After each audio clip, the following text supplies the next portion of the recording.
Hey guys, Booligan here, doing a video update on a project build that I did a while ago but have kind of changed it over to an entirely different base gun.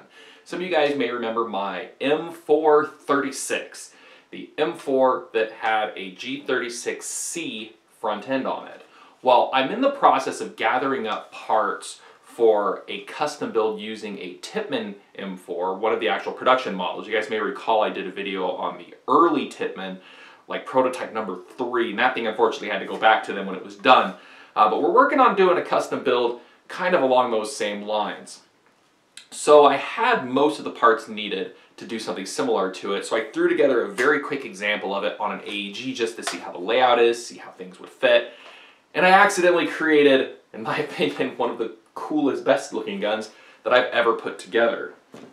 Starting at the rear, you guys may remember this is the Crytac stock on a G&G 300 BOT lower and upper, for that matter, that I had previously changed out with some parts from Lancer Tactical on the front end.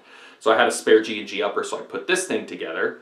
You now have a K-length handguard, which is secured using a modified swan sleeve here. It's been cut down and had a hole drilled. I had to kind of offset this hole a little bit because originally how I had it mounted, it had some slight cant in the barrel, or excuse me, in the handguard. It didn't line up properly.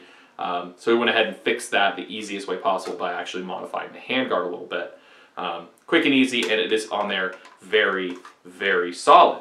Up front, you have a 10.5-inch barrel, and inside you can kind of see a replica gas piston system. Why?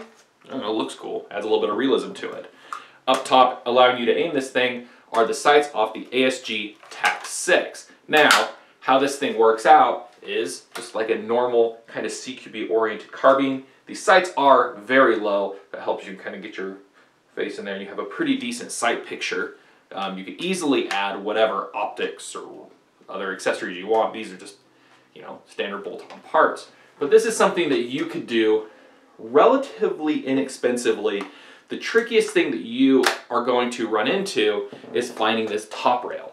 This guy is not for sale very often. It's hard to find on actual airsoft retailers, and your best bet is finding something like an A&K or a D-Boys SPR model that came out years and years ago, and internally they weren't very good. So a lot of them have ended up in boneyards or otherwise just scrapped in players' boxes. So this is the key thing that you need to do something like this. You do this, you drill a hole up front for your front pin, and then at the bottom the handguard is attached using a slightly longer front pin. The pin that I actually used was a perfect size was the stock hinge pin off of a G36C. So now we have the M436K. Very cool little space gat, and just a quick project put together to see how this all works. Next time you see a build similar to this, it's going to be on something a little bit more oomph behind it. Going to be building off of a Tippmann. So stay tuned for that.